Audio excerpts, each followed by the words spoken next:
Today I'm going to speak about some of the reasons your beats might not be selling, which will hopefully lead you to change some things and as a result start selling more beats and start generating an income from your music. The first reason why your beats might not be selling is because of the mix. A bad mix can make the whole beat sound bad regardless of how good the production is. Now of course people can buy the stems to your beat and mix it themselves, but the majority of artists won't bother doing this. Also, the likelihood is they might not see the potential of the beat if it's poorly mixed in the first place, because as I said, it can just make the whole beat sound bad. Mixing is honestly one of, if not the biggest separator between proper professional sounding music and amateur sounding tracks. I'd really recommend focusing and studying on how to make the mix of your beats sound better. Watch as many tutorials as you can. There's thousands on YouTube. You'll hear a lot of different things because everyone's method, process, way of mixing is different. But if you can absorb a lot of that information and implement it into your own beats, into your own mixing, artists will hear your beats and be drawn in because the mix sounds really good, which enhances the beat as a whole. A super common mixing mistake that I hear in a lot of beats that get sent to me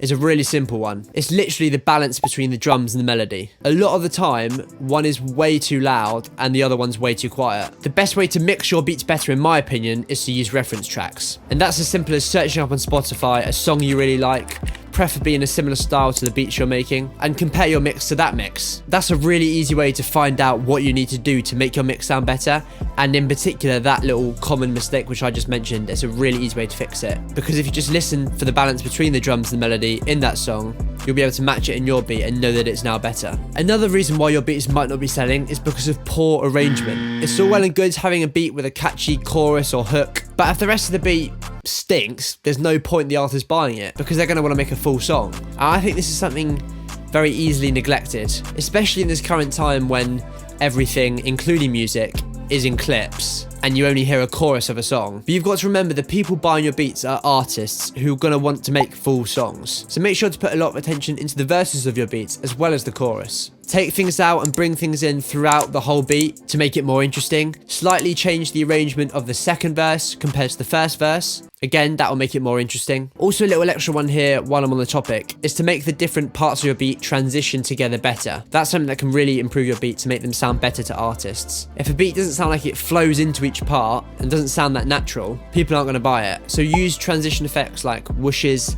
and sweeps to make the whole beat flow better. The next reason your beats might not be selling, and I think this is probably one of the most common ones, is because they're just too complex and therefore lack any space for an artist to jump on them. Often producing an overcomplicated beat is because you're compensating for something. That could be in the sound selection. If you pick sounds which sound thin and unattractive by themselves, you're going to need a lot of them to then make the beat sound full. Whereas if you pick fewer sounds, but these sounds have more fullness individually, you aren't going to need to chuck a load of stuff into the beat to make it sound usable. Also, a lot of people overcomplicate beats by adding just too many melodies in. A lot of people will put every melody that they hear into the beat on a different instrument. It's great when you have a lot of ideas for what to put in the beat, but often not every idea should be put in. Choose the best 2 to 3 melodies you've come up with and put them into the beat. By best, I mean simple, catchy, interesting.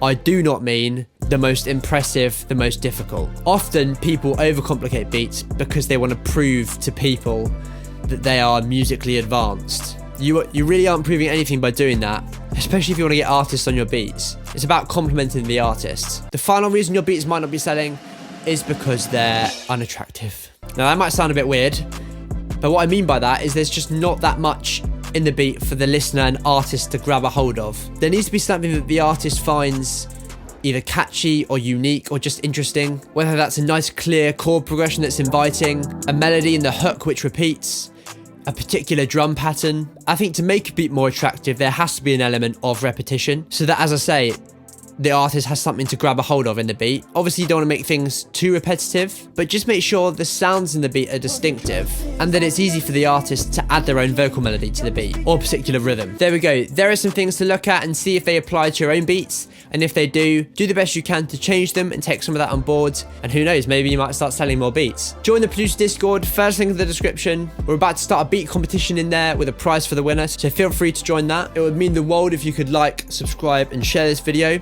and I'll see you in the next one.